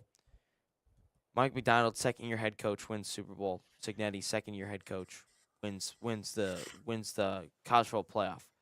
That's going to ruin a lot of timelines. Also, Vrabel, first-year head coach with the Patriots, if he wins the Super Bowl. This is going to be the year that ruins a lot of timelines for a lot of coaches. I don't think we're going to see a lot more John Harbaughs. John Harbaugh's and Mike Tomlin's in terms of being there for a decade plus. I don't think we're going to see that. And look at Sean McDermott. He just got fired. Maybe, I don't want to put it out there, but you don't think we're already there? I would say in the college football aspect, yes. But the NFL, we're not there yet. I don't think we're there yet. Not with the rise of coaches like Sean McVay. Obviously, Mike McDaniel was really McVay's good been there for a while. Yeah, but McVay was really young when he was taking them to Super Bowls. I mean, how young was he when he first was hired by LA? I mean, I know he's been there for a while, but there's a reason he's been there for a while. So is your argument young coaches in the NFL or that they're going younger and that the turnover rate is quicker? That wasn't my art. I just said in terms of the timelines that coaches have with their teams. It doesn't matter age. I'm saying so. Let's flash back 5 years. College football. You enter a job. You're given a minimum of 3 years, unless you have a Sharon Moore or Mel Tucker incident. You're given minimum of 3 years to get things going. That's not the case anymore. You're now given 2. Maybe some cases it's a year and a half to almost 2 years. Because Cignetti ruined that because he wins the national championship within 2. But what I'm saying, if you look at the Seahawks and you look at the Patriots, Seattle's second-year head coach, Mike Macdonald, in the Super Bowl. Mike Vrabel, 1-year head coach, or first-year head coach with the Patriots. I know he had a stint with the Titans, but first-year head coach, he's now in the Super Bowl. So what I'm saying is, this is going to ruin the timeline for a lot of coaches. And what I'm saying is they're not going to have a longer leash. It does not matter age. That's not what I'm arguing. I am arguing that these coaches at the NFL level and these coaches, obviously we see NFL head coaches fired for within 3 years if they suck. But I'm saying if they have a little bit of success, like if I'm saying Dan Campbell, he doesn't do well with the Lions this upcoming year, maybe they give him another year. I wouldn't be surprised if they don't make the playoffs. I wouldn't be surprised if he were to get fired. I wouldn't be surprised. But if he doesn't make the playoffs, it's a hot seat. But all I'm saying is if you have a little bit of success, look at Sean McDermott, just a little bit of success, your leash, I think, is cut down by a year or 2 now, based on especially what Vrabel's doing, what Mike Macdonald is now doing, and I can't think of another coach. But, I mean, that's just what I'm looking at. Doesn't matter the age. It's obviously a young offensive mind-driven league. We've known that for years. But it doesn't matter age. That's not what I'm arguing. I'm just arguing timeline that they're going to be there. Yeah. Well, and in the college football respect, I absolutely agree with you. I've said that on the show before. Like, the expectation is win now. Kyle Whittingham, the expectation is to win now. You can't win a couple of years from now. The fan base, the alumni base, the people are not going to allow that. At these big marquee programs, or really anybody, you could say with a big alumni base or a donor base that has the money to be able to produce really good players or get good players to come to your program. Yeah, absolutely. The expectation is to win now in college football. So you're 100%. The timelines in the college game have already been shortened, in my opinion. Yes, Cignetti winning it, I think, is going to kind of exacerbate the issue, and I think a lot of programs are going to start looking at, well, how do we get the right players in the right spots to go out and win? Again, productivity over, potential. You mentioned that was a great point, wonderful point by you, and it really kind of describes what we're seeing in the college game. However, in the NFL, I think things get maybe a little bit more murky in that way. I think there are certain organizations that have always been that way in terms of turnaround between, the expectation is win in this window. Well, if you don't, you're gone. We've seen the Browns conduct themselves that way. The turnover of Lions head coaches, Matt Stafford had how many head coaches in just his time in Detroit? But I don't necessarily think that a coach winning that quickly or winning a Super Bowl that quickly is going to change the entire landscape of the NFL. I still think there are organizations that realize you have to hold on to a head coach for a few years in order to kind of craft the team and exactly the staff that he needs in order to succeed. Like, I think that being a head coach in the NFL is much less about developing and identifying talent and everything along those lines. You're like the head of the organization. You're like the CEO. You're the face of the org. And so to find there's just a lot more involved with that. So I could see what you're talking about, where coaches, the expectation is to win quicker, but I don't know if it's necessarily going to be a shock to the culture as much as it is in college football. Because again, this difference between resources and the Wild West of, well, there's this collection of schools that have donor bases and have money and have resources, and then there's the rest of college football. It's a very different dynamic really between the two, and it all comes back to the checks and balances and just how the two leagues work, So anyways, I just think it's a little bit more murky on the NFL side, but on the college football side, you're 100% correct. There's no denying the fact that, like if Lane Kiffin doesn't succeed next year, he might be gone, or he might be in the conversation. If Lane Kiffin goes out and wins 7 games, we're all of a sudden having a conversation next year like the dude's not cut out for it. Sorry, but it's 1 year. But that's where we're at, because he tampered with everything to get all the resources and all the coaches and everything, from Ole Miss just picking away at him during the playoffs. That, yeah, the expectation is win now, and there's no excuse for that. outside of that. So no, I misunderstood what you said when you started talking about Yes, it. But, I know it's an um, offensive young mind league. We've ever since well, yeah, I think ever since that McVay got there, I think it's been a very yeah, young that's right, McDaniel had a shot. I mean, obviously didn't succeed, but he was given a shot. right.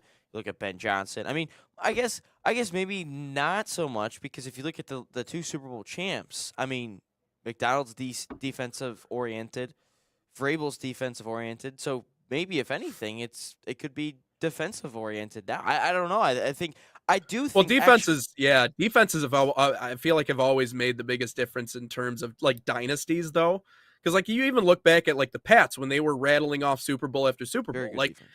Brady's defense Very is good. is he has his defenses to thank for a lot of those Super Bowl rings. And- You know, I'm just gonna say, And I guess we could argue at this point now. I mean, this is a little different. If we look at it, if it's going defensive or if it's going offensive, the quarterbacks coming out of college suck now. Like it's not just this upcoming draft. I mean, you look at the previous ones, and I get it. We're gonna have busts. We're gonna have quarterbacks that ultimately suck. But the Yeah. level of quarterbacks just suck. Like a lot of quarterbacks struggle now in the NFL because it's a read and react league, or in college. That's what everyone's taught. Where if you get to the NFL, it's kind of, you kind of got to pick and choose where everything's going. You got to know what coverage is in. You got to know what the disguises are. You don't get that in the NFL. That's why I think Fernando might struggle in year one, and I think Simpson's going to struggle in year one, and I think ultimately that's why Dante Moore didn't go to the draft, and he said, you know what, I'll take $7.5 million to come back to school and not have to get Yeah. killed by NFL defenses for a year. But if anything, do you think that it'll become more defensive oriented because you're going to have to become like these quarterbacks are going to take 2 to 3 years to really develop. Like I think it's going to be more like 3 years to develop. I mean, Drake Yeah. May didn't have Drake May second year, obviously he's in. I mean, Sam Darnold, it took him till last year and he was a number 2 or number 1 overall pick. But I mean, Right. doesn't it kind of feel like it's going to be defensive oriented now just based on how bad these quarterbacks are and you can't really win?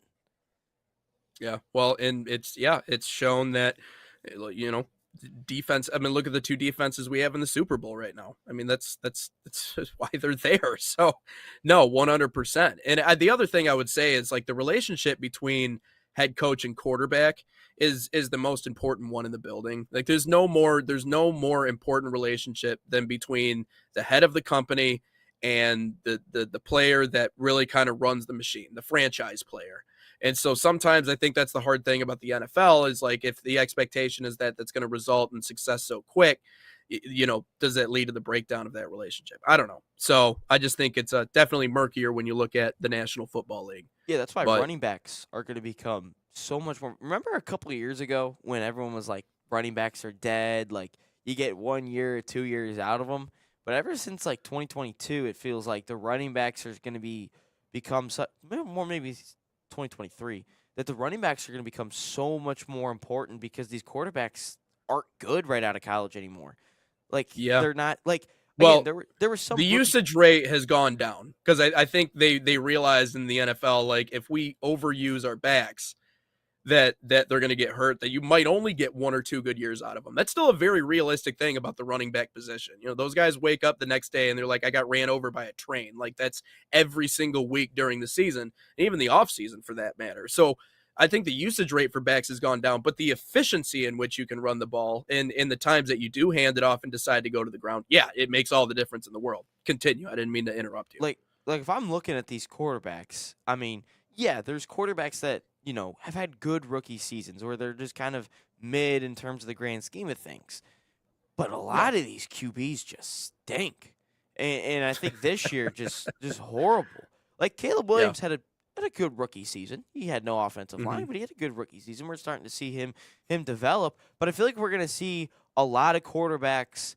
It's going to take 2 to 3 years, maybe midway through the second season to really get things going because you got to get out of that RPO system. Like I guess Jane Daniels had a relatively really good rookie year. I guess I was a little bit wrong on that aspect. But I'm kind of just looking at this year's upcoming draft. Like it's just horrible. Yeah. And you look at last year's draft. What was it? Cam Ward and Shador. Was that really it? Was there another quarterback in there? I know Cam Ward, but I mean, outside of that, there just wasn't like it's just bleh. Like there's just nothing. Like it's just a whole bunch of mid quarterbacks. But yeah, I just think the quarterback position is really going down. And also, that's another reason I've always wanted to say this for the Lions fans out there. If any of you are watching it, I don't know if we're like a Lions based podcast anymore. I don't know, but for the Lions fans that are out there saying like, oh, we should trade Goff and get this young quarterback. No, because then we're going to suck again. We're going to be trash. It's going to take another 2 years for them to even become good. And then we're going to lose the primes of Hutch and Gibbs and J-Mo and Amon-Ra for what? So a quarterback that can move a little bit? No. Keep Goff. 30-plus touchdown, 4,000 yards passing. No, you don't know ball. Shout out Amon-Ra. Yeah. You know what people are obsessed with now, Ryan? Mobile the Lamar QBs. Jacksons of the Lamar Jacksons of the world. Yeah, you knew exactly where I was going with that. Yes, because they can see the highlights. It is. Highlights. It's tell me flash. what Lamar's it's, won outside of MVPs. Aura farming. Tell me what he's won. I'm not going to turn this into a bashing thing about Lamar because we can just sit here and Josh Allen. Anything. Yeah, well, you could say the same thing about Josh Allen, but Josh Allen's a big stay in the pocket, throw the football down the field. He is mobile, but he ain't Lamar Jackson, like he's, but anyways, still got wheels on him.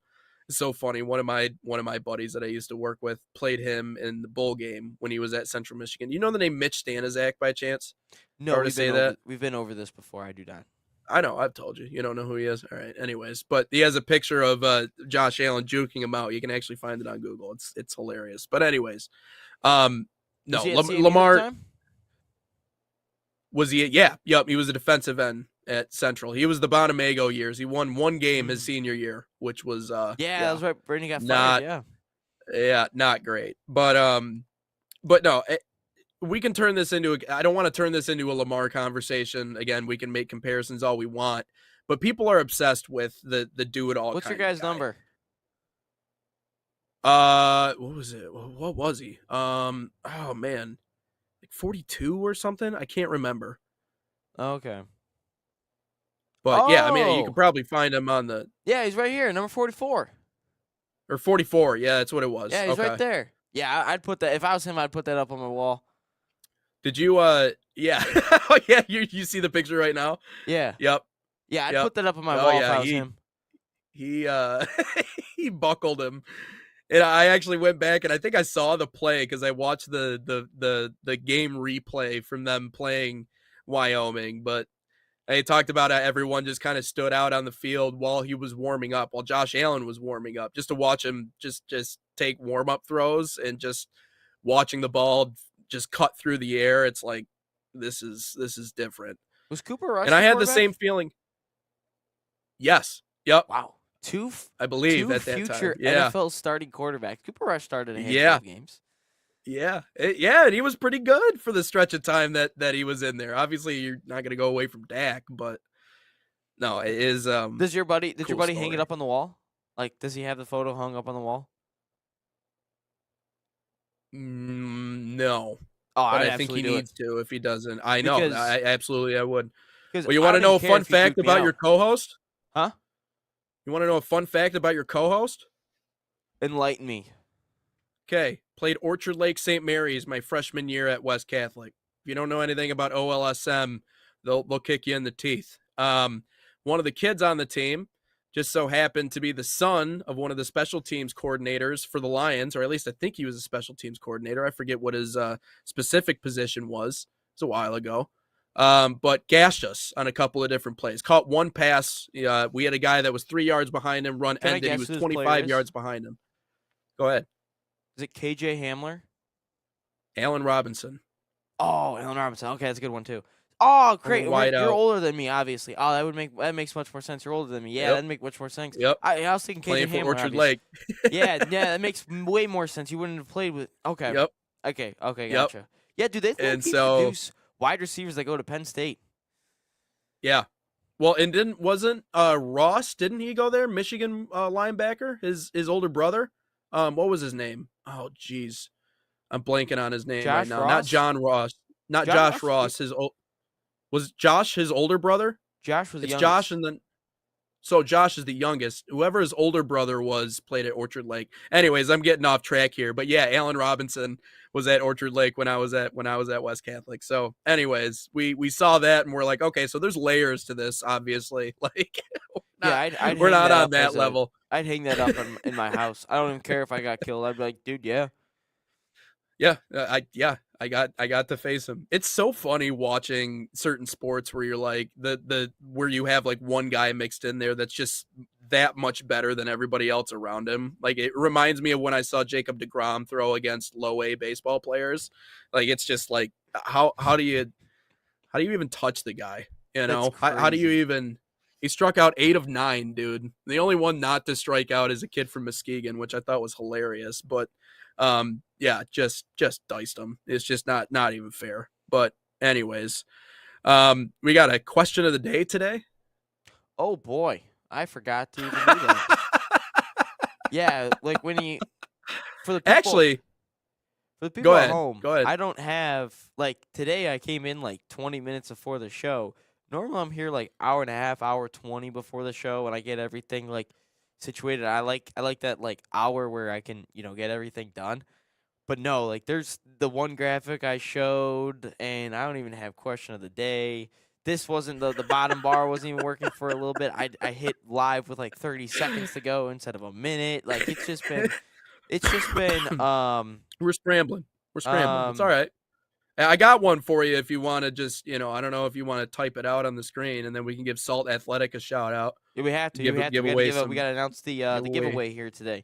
I got the that's what this piece of paper was. It was the read. Here, I got one for you. So just kick it to me. Let's do our little announcement and then I'll ask the question of the day today. How about that? All right, that's fine. All right, everybody, there's a horn today too.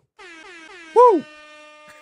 There is a horn today. But for the people at home, let's see how I want to do this. Where's the back? Here it is. All right, first off, we have to announce this. We are giving away Salt Athletic bags. Yeah, that's right. The #1 smell-proof cleat bag that 100% works. We've tested it ourselves with stinky pennies, stinky cleats, everything that stinks.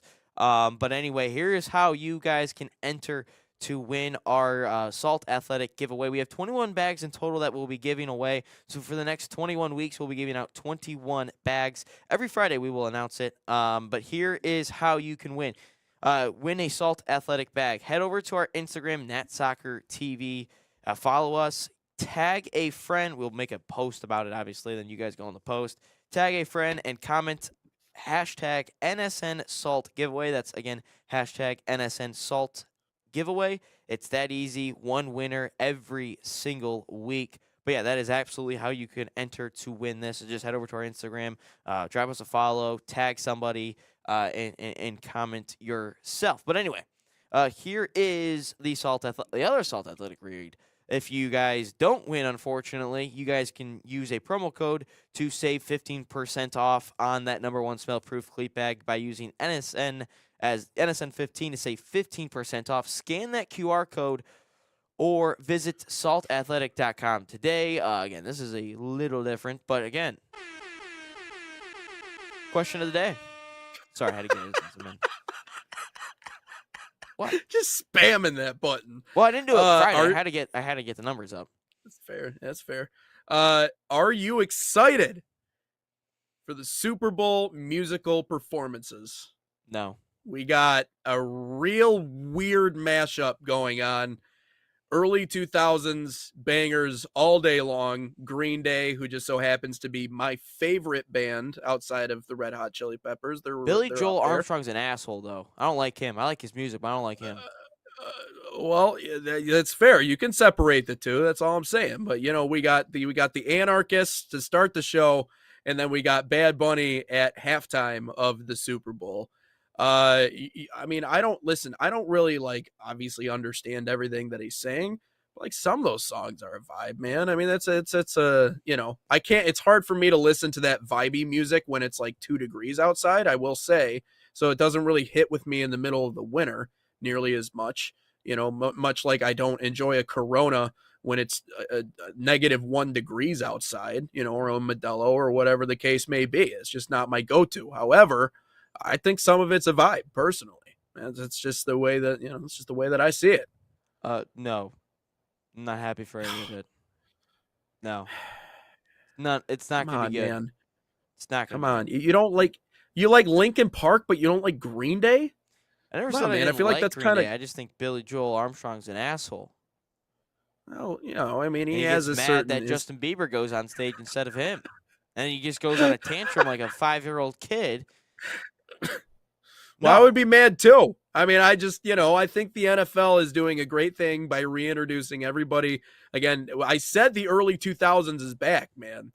And No, I we're think- going all in on it. I've never We're said going all in on it. I wouldn't say Green Day is like even like top 15 favorite artists or bands for me, but like I mean some of it's good. Some of it's catchy. But no, I just think it's all just gonna be trash. Like Just I like punk rock, man. I'd rather have Linkin Park perform for halftime. I'd rather have give me Bruno again. Bruno would be sweet. Honestly, I just Bruno? want the Red Hot Chili Peppers to be back. Like Well, okay, I'll give you that him one. them and Bruno were so I'm probably gonna rewatch that after the show. Like that's amazing. That's fair. That's no, a good it's mashup. No, it's Just my only issue with Bruno sometimes is like his music sounds like what I would hear on the background of like a Macy's commercial. That's the only thing that sometimes gets to me about I don't Bruno even know a Mars Macy's music, commercial. or Kohl's or Target or I mean any of them, like I gotta pay insert attention like to commercials then. that's what it's just like I don't know, it's just like don't Yeah, I'll have believe me, to- just watch like that song, like like play that song out loud and then just be like, come down to Kohl's and save 15% on a pair of jeans when you buy blah blah blah blah blah blah blah blah, Here, and I'll then you're give- like, oh my goodness, it's a commercial. I'll give Bruno credit where credit's due. He actually he talked about this and they're like, why don't you make cuz a lot of artists, just single artists make a lot of just music to make music, aka Jay-Z, Yeah. just make music to make music. You're bound to have a hit. You throw enough darts to the dartboard, you're bound to have a bullseye. But Bruno said himself, he goes, I don't just pick people's beats. I make my own beats. Every sound you hear is mine. So he creates everything. So I got to give the guy credit. I know that's not really done nowadays. Like it's a lot of whatever computerized. Oh, and, yeah. like if you No, look at yeah. rap music, you look at any outside of country music, really. I mean, every pop music is all like a computerized whatever outside of country music. Yeah. But I do got to give Bruno props Well- for that because he actually uses true music. But what he did, him and the He's a Red great Hot Chili performer, too. Peppers for the Seahawks Broncos Super Bowl, cinema, and that was a horrible Super Bowl. But the halftime performance, cinema. Well, and he is a great performer, I will say. I mean, That's why I and bought his tickets. he has this. I'll be there too. So see you there. What day? Um, Saturday or Sunday? Oh boy, I think I'm going on Saturday. Okay, pretty will sure. do. All right. Where'd you cool. get your See tickets y'all- Emily got them, so she Where got you them for sitting? me and her, and don't know, but we're not. We're like all around each other, but we're not. I have to ask her what specific seats that I'm in. Are Okay, you text like? me, text Are me you where you're down? sitting. All right, I'll let you know. All right, for sure. Maybe I'm sure when I see him live, I'll have a complete change of heart on all this. But Dude, that's no, so true. That's like every time I hear like the like Post before- Malone, I liked Post Malone, but when I saw Post Malone live, I was like, okay, all right, like I'm a fan now. There was before the Thomas Rhett concert, there was this girl singer. I forgot her name, but like she sounded like I loved every song that she played live. Then I searched up on my phone, like this is trash. And then the band that played before Linkin Park, Paris, dude, Yep. unbelievable live. Like I'm like, dude, this music's insane. On the car ride home, Yeah. I'm listening to it. I'm like, dude, this is horrible. But like live, dude, hell yeah. Yeah. Yep. I'd probably like It's Green Day 'cause you- live, like really like it. But no. Well, yeah.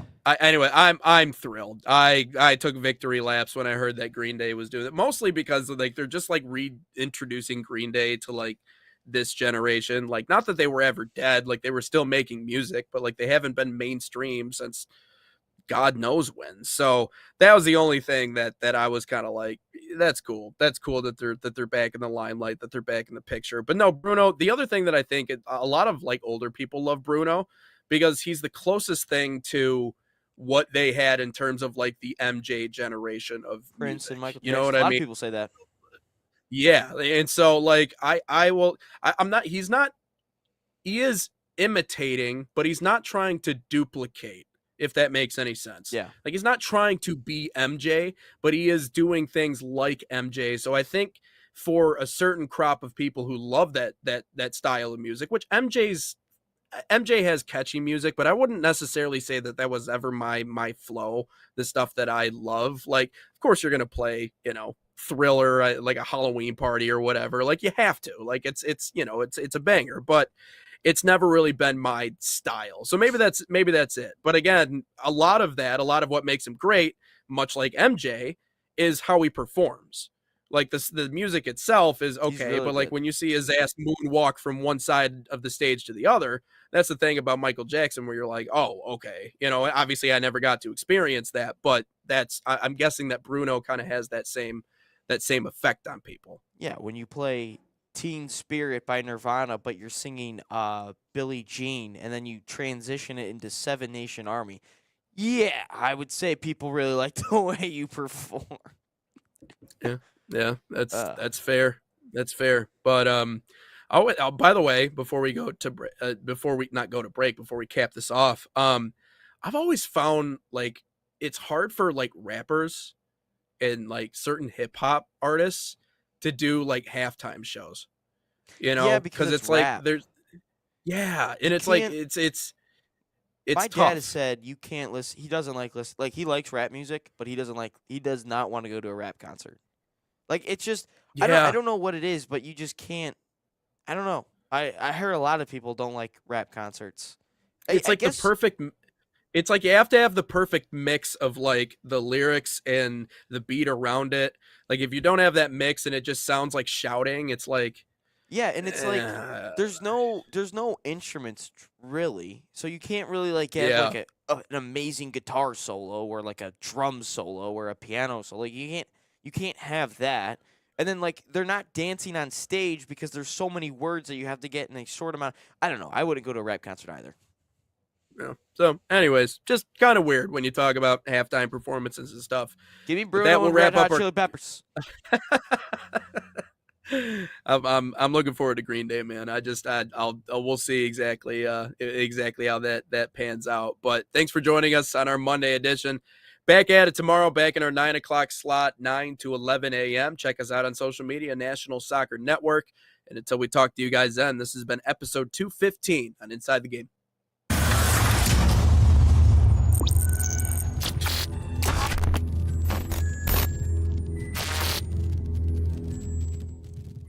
From the biggest matches to the hottest takes, Jonathan Turner and Nathan Wenger bring you the stories, the analysis, and the edge you won't get anywhere else. Streaming live weekdays at 9 a.m. on YouTube, Roku TV, Facebook, Twitter, and all major platforms. No filters, no fluff, just real talk, real soccer. This is Inside the Game.